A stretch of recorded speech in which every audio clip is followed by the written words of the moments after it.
মানুষের শরীর যেরকম অসুস্থ হয়, মানুষের জিন্দেগিটাও এরকম অসুস্থ হয়।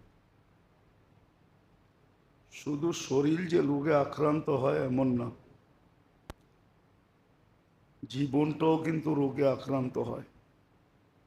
যদিও মানুষ এটা ভাবে না যে জীবন আবার কিভাবে রোগে আক্রান্ত হবে। শরীর আক্রান্ত হয় এটা বুঝে আসে যে শরীরটা রোগে আক্রান্ত হয়, কিন্তু জীবনটা আক্রান্ত হবে কিভাবে? না, সত্য এটাই, শরীরটা যেরকম রোগে আক্রান্ত হয়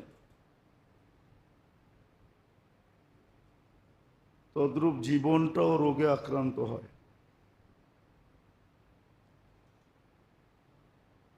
শরীরের রোগটা ছোঁয়াছে না, একজনের ভিতর থেকে আরেকজনের ভিতরে যায় না, এটাই সত্য। কিন্তু জীবনের রোগ এটা ছোঁয়াছে, এটা একজনের ভিতর থেকে আরেকজনের ভিতরে, একজনের দ্বারা শতজন আক্রান্ত হয়।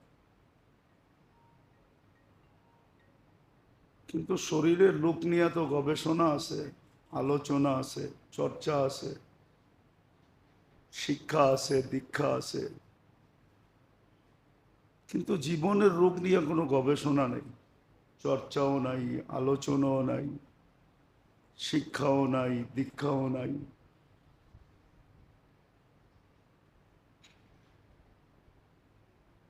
শরীরের রোগে এরকম আছে যে এক রোগ একাধিক রোগকে সৃষ্টি করে, একটা হইলে আরো কয়েকটা হয়, একটার থেকে আরো কয়েকটার উৎপত্তি হয়। জীবনের রোগও এরকম আছে, একটার থেকে কয়েকটা না কয়েকশ তৈরি হয়। শরীরের রোগ দ্বারা তো ব্যক্তি আক্রান্ত হয়, কিন্তু জীবনের রোগ দ্বারা সমাজ আক্রান্ত হয়, পুরা দেশ আক্রান্ত হয়। তার পরিধি অনেক বড়।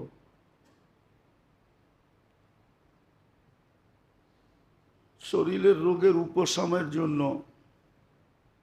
সুস্থতার জন্য কেমিস্ট্রিরা, আবিষ্কারকরা সারাদিন গবেষণা করে যেতেছে, কিন্তু জীবনের যে রোগ হয় এটা নিয়ে গবেষণা খুব কমই, নাই নাই বললেই চলে, যে মানুষের জীবনও রোগ হয়। এই জন্য আল্লাহওয়ালারা, মনীষীরা দিক নির্দেশনা দিছিলেন। শরীরেরটা তো সুস্পষ্ট, যেমন ডাক্তাররা বলে ডায়াবেটিস হইল আর কন্ট্রোল হইল না, তো সে শত রোগের জন্ম দিবে শরীরে। এরকম জীবনেও যখন রোগ হয় তখন এটাও শত রোগকে জন্ম দেয়।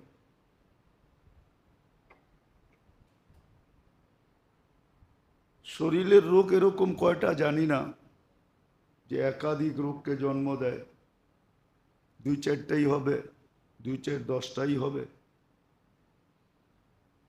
কিন্তু জীবনের রোগ যেটা, যেটা সমস্ত রোগকে জন্ম দেয়, উম্মুল আমরাজ বলে এটাকে, রোগের মা। মা যেরকম বাচ্চা জন্ম দেয়, ঠিক জীবনের রোগগুলো মানুষের জীবনে শত রোগের জন্ম দেয়। আবারও বলতেছি, শুধু তার জীবনটা আক্রান্ত হবে না, বরং যার ভিতরে আসবে একটা হবে, তার দ্বারা পুরা সমাজ আক্রান্ত হবে, পুরা গোষ্ঠীকে গোষ্ঠী আক্রান্ত হবে। আজকে অ্যানালাইসিস করলে দেখা যায় এটাই, চিন্তা করলে দেখা যায় এটাই, মানুষের জীবনে রোগে আক্রান্ত। অথচ যেই মানুষ সংজ্ঞা ছিল যে মানুষ কাকে বলে, মানুষের সংজ্ঞা ছিল মানুষ বানানেওয়ালার পক্ষ থেকে, মানুষ যিনি বানাইছেন আল্লাহ, ওনার পক্ষ থেকে সংজ্ঞা ছিল যে মানুষ কাকে বলে। আন্নাস মাইয়ান ফাউন্নাস, যে মানুষকে উপকার করে। কিন্তু এখন বিলকুল উল্টা, মানুষ ওকেই বলে যে মানুষের অপকার করে।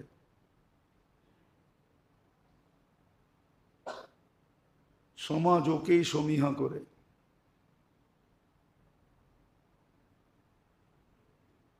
তো মানুষের সংজ্ঞা বিলকুল উল্টায় গেছে, শুধু জীবনের রোগের কারণে। আর দেহের রোগের চিকিৎসা দুনিয়াতে সম্ভব, যদি চিকিৎসা নাও হলো। কিছু রোগ এরকম আছে যেটা আক্রান্ত হয়ে মানুষ মারা যায় তো শাহাদতের মৌত পর্যন্ত মিলে। কিছু লোকের রোগের লিস্টি এরকম আছে, যেরকম ডায়রিয়ায় যে মারা যায় শাহাদতের মৌত মিলে। করোনায় যারা মারা গেছে মহামারীতে, শাহাদতের মৌত। মহামারীতে যে মারা যায়, এরকম আরো কিছু রোগ আছে, জ্বরে যে মারা যায় শাহাদতের মৌত মিলে। কিন্তু জীবনের রোগে যদি কেউ আক্রান্ত হইল আর চিকিৎসা না হইল, প্রথম তো মানুষ ক্লিনিকে এই জন্যই যায় যে রোগের নির্ণয় করা হোক, রোগ চিহ্নিত করা হোক। এই জন্যই কিন্তু টেস্ট হয়, চিহ্নিত করার পরে চিকিৎসা হয়। ঠিক প্রত্যেক মানুষ যদি নিজের জীবনের রোগকে চিহ্নিত না করলো, ভালো মতে বুঝি, আর এটা সঠিক চিকিৎসা না হইল এই দুনিয়ায়, তাহলে কিন্তু এটার চিকিৎসা জাহান্নামে হবে আর নির্ঘাত হবে, নিঃসন্দেহে হবে। জাহান্নাম কিন্তু দুনিয়ার জেলের মতো না, আর দুনিয়ার আয়নাঘরের মতো না, বড় কঠিন জিনিস। এত কঠিন যদি না হইতো তাহলে কিতাবে পাওয়া যায় জিবরিল আমিনের মতো ব্যক্তি, যেদিন থেকে জাহান্নাম আল্লাহ তৈরি করছেন আর উনি দেখছেন, ওই দিন থেকে ওনার কান্না এখনো থামে নাই যে আল্লাহ আমাকে জাহান্নামে না দিয়া দেয়। আমরা তো শুনতেছি, দেখতেছি না। আল্লাহ দেখাইতেছেন না, শুনাইতেছেন। বর্ণনা আছে জাহান্নাম কি জিনিস। জীবনের রোগ যদি নির্ণয় না হইল, চিহ্নিত না হইল, এটা আমি চিহ্নিত না করলাম, আর এটার যদি সুচিকিৎসা না হইল এই দুনিয়াতে, তাহলে কিন্তু চিকিৎসা জাহান্নামে হবে। শরীরের রোগ নির্ণয় করার জন্য এক জমানায় ছিল দুই একটা চিকিৎসা করলেই হতো, দুই একটা টেস্ট করলেই হতো। এখন মনে হয় টেস্ট সিরিয়াল বাড়তে বাড়তে কয়েকশো হয়ে গেছে। আপনি জিজ্ঞেস করেন 50 বছর আগে এত টেস্ট করতে হতো না, দুই একটা করলেই হতো। আর এখন কয়েকশো হয়ে গেছে টেস্টের সিরিয়াল। কিন্তু তারপরও দেখা যায় আগের তুলনায় রোগীর সংখ্যা বাড়তেছে, ডাক্তারখানাগুলা জমজমাট, ক্লিনিকগুলাতে উপচে পড়া ভিড়।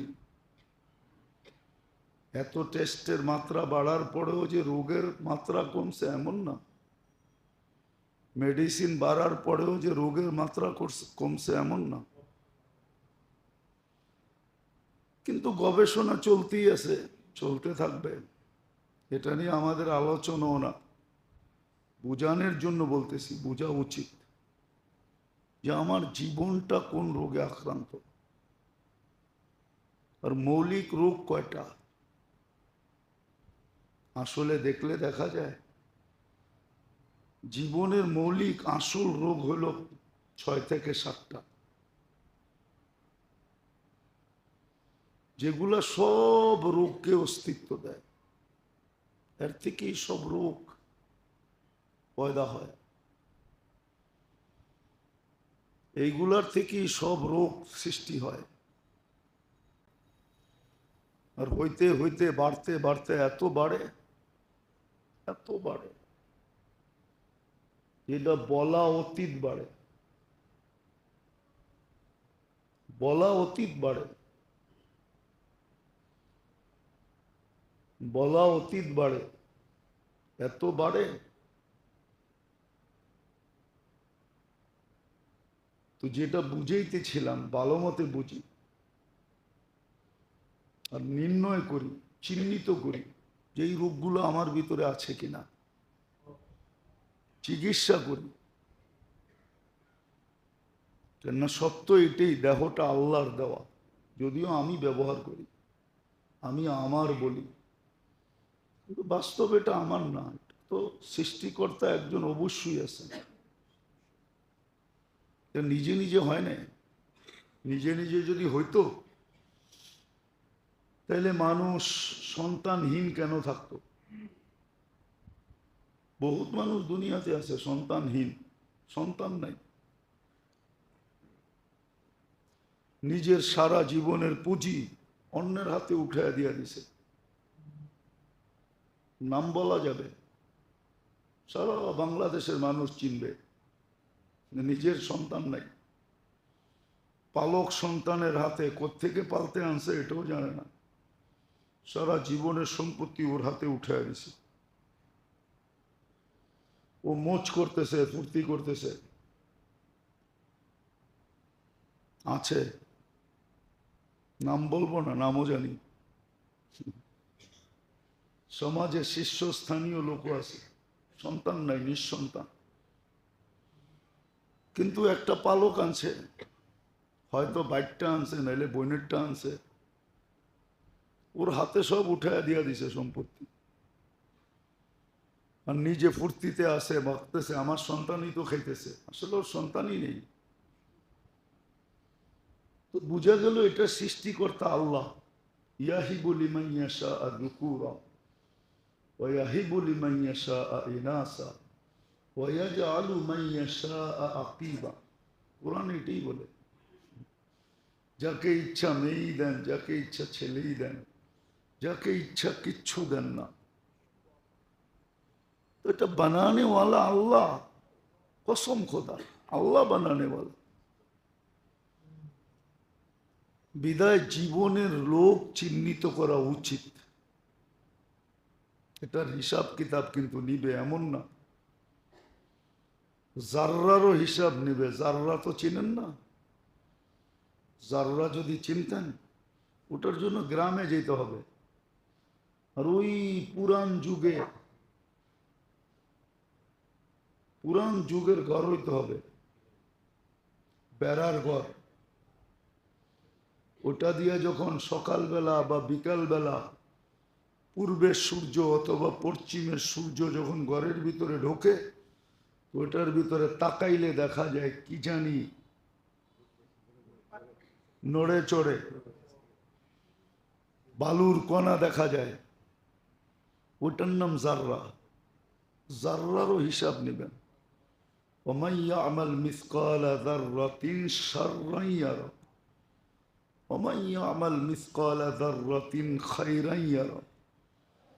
ওই জাররা ভালোরও মূল্য দিবে। কত দিবে এটা ভাবতে গেলে মানুষের এই ছোট ব্রেনের রক ফেটে যাবে। এই জন্য মানুষ ভাবে না যে কত দিবে, কত দিবে, কত দিনের জন্য দিবে। জান্নাতের কোনো প্রতিদান সাময়িক না, চিরদিনের জন্য। সাময়িক না, যে চাকরি আছে বেতন আছে, না চাকরি নাই বেতন নাই এরকম না। জীবন আছে তো পেনশন আছে, জীবন শেষ পেনশন শেষ এরকম না। চিরদিন দিবে। বোঝার বিষয়। এই জন্য জীবনের রোগের উৎস কি কি এটা চেনা দরকার, যে কোত্থেকে রোগ তৈরি হয় জীবনে। দেখে না, দেহ নিয়ে আমাদের আলোচনা না। দেহের জন্য একদল লোক আছে যারা সারাদিন এই দান্দাই করে, দেহ নিয়ে ভাবে। দেহের জন্য শত ক্লিনিক আছে। বাংলাদেশে তো এরকম উপজেলা আছে যে মানুষের চেয়ে ক্লিনিক বেশি। এত মুদি দোকানও নাই যত ক্লিনিক আছে। দুই চারটা জায়গার নাম আমি জানি, ক্লিনিক আর ক্লিনিক। কিন্তু এটা নিয়ে আলোচনা না, আলোচনা হলো জীবনের রোগের মেইন জিনিস কি। প্রথম যেটা মানুষের জীবনে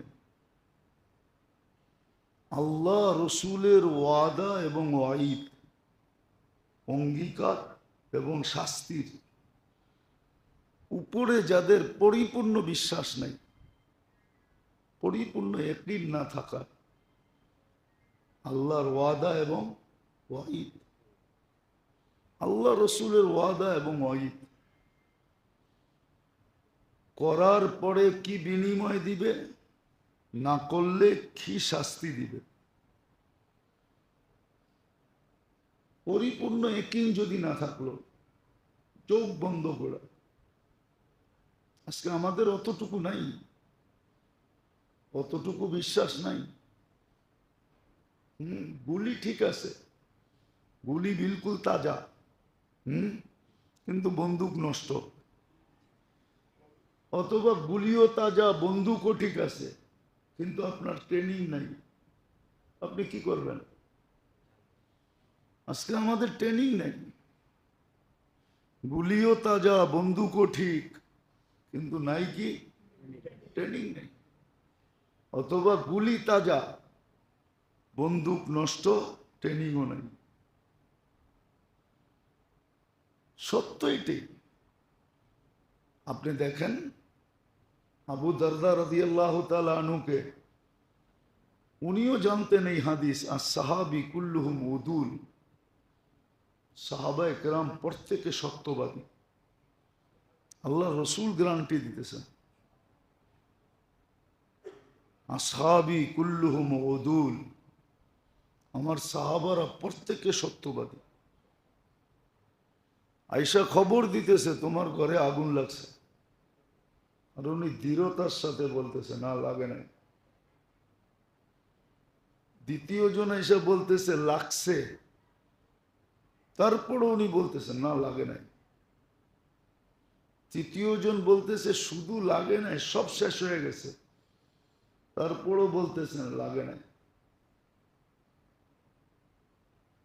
বিশ্বাসের মাত্রাটা দেখেন না। তো চতুর্দুর্জন আইসা বলছে তুমি এত দৃঢ়তার সাথে কি করে বললা লাগে নাই লাগে নাই লাগে নাই?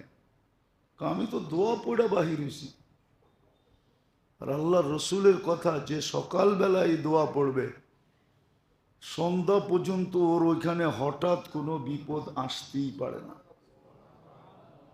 ওই মহল্লায় আসতে পারে, ওই এলাকায় আসতে পারে, চতুর্দিকে আসতে পারে, কিন্তু আমারটায় আসবে না। বলেন আমাদের এতটুকু আছে? এইটাই শত রূপকে তৈরি করে। যখন আল্লাহ আল্লাহ রসুলের আছে, আমাদের সমাজে আছে, আল্লাহর কথা মানে না, রসুলের কথা মানে না, মুরব্বিগো কথা মানে। আপনি হাদিস শুনান, শুনায় একটা কথা বলেন, কয় মশওয়ারা তো হয় নাই। কি কয়? মশওয়ারা তো হয় নাই, মুরব্বীরা তো কয় নাই। রাগ হয় না, কিন্তু সচরাচর এটাই করে। আপনি ডাইরেক্ট হাদিস শুনাইলেন, ও শোনায় দিবে আপনারে। না ভাই, মুরব্বীরা তো মশওয়ারা করে না। কালকে তো আমি মশওয়ারায় ছিলাম, মুরব্বীরা তো বলে নাই মেম্বর থেকে, অমুকে বলে নাই, তমুকে বলে নাই, অথচ হাদিস আল্লাহ রসুল বলছে, আল্লাহ রসুল বলছে, আল্লাহ রসুল বলছে। তো সর্বপ্রথম জীবনের লোক যেটা শুরু হয়, প্রথম উৎস যেটা থেকে সব রোগ, এটাকে একটা শব্দে বলা যায় ইয়াকিনের দুর্বলতা। আল্লাহ আল্লাহ রসুলের উপরে বিশ্বাসে দুর্বলতা। লা ইলাহা ইল্লাল্লাহ পড়ে, কিন্তু আল্লাহর উপরে অতটুক, ওই যে বলে না প্রবাদ বাক্য আছে না, আল্লাহও লাগে ইল্লাও লাগে, এটা হলো দুর্বলতার থেকে বলতেছে। ইল্লা লাগে, আল্লাহ লাগলে আবার ইল্লা লাগবে কেন? আপনি আমারে বুঝান যুক্তি দিয়া।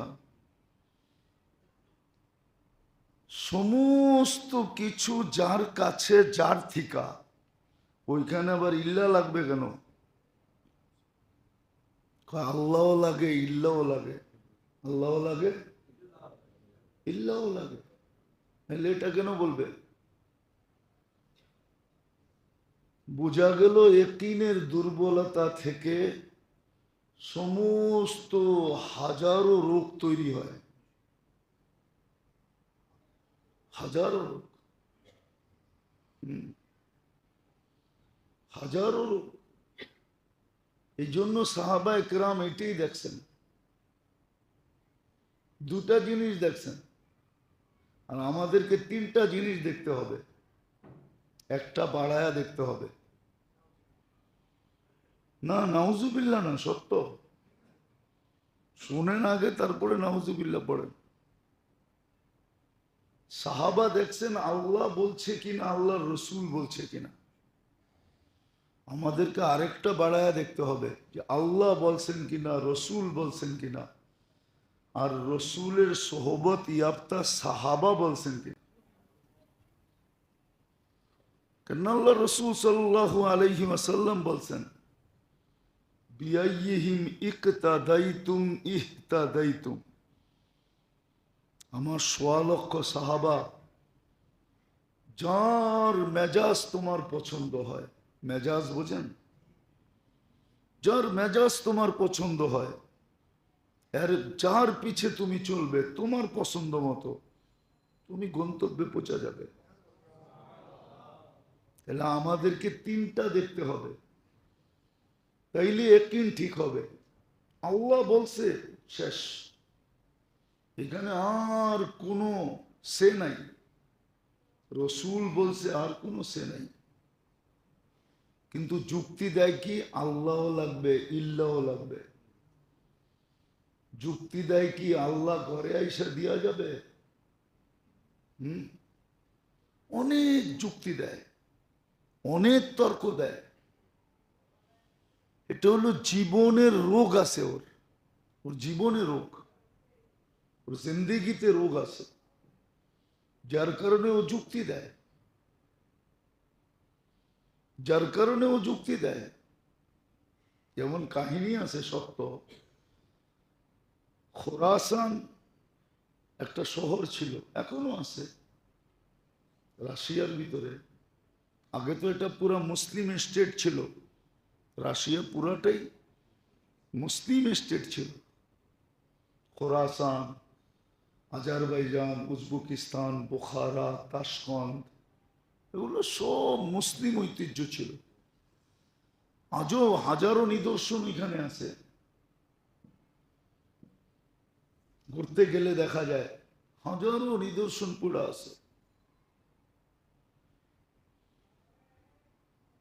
তো এক বিধবা মহিলা আসছে ওই জমানার বাদশার কাছে, শুনছে বাদশাহ বড় ন্যায়প্রায়ণ, বড় দাতা স্বভাবের। তাই সব বলতেছে যে আমি তো সাইয়েদ, আল্লাহ রসুলের বংশধর, আমি বিধবা, বাচ্চা নিয়ে অনেক বিপদে আছি। তো বাদশাহ বলতেছে এরকম প্রতিদিন আসে আমার কাছে, তুমি যে আসলে সাইয়েদ, তোমার সাজারা কি, প্রমাণ কি? তো মহিলা কোত্থেকে প্রমাণ দেখাবে? তো ওইখান থেকে বাহির হয়ে চলে আসছে।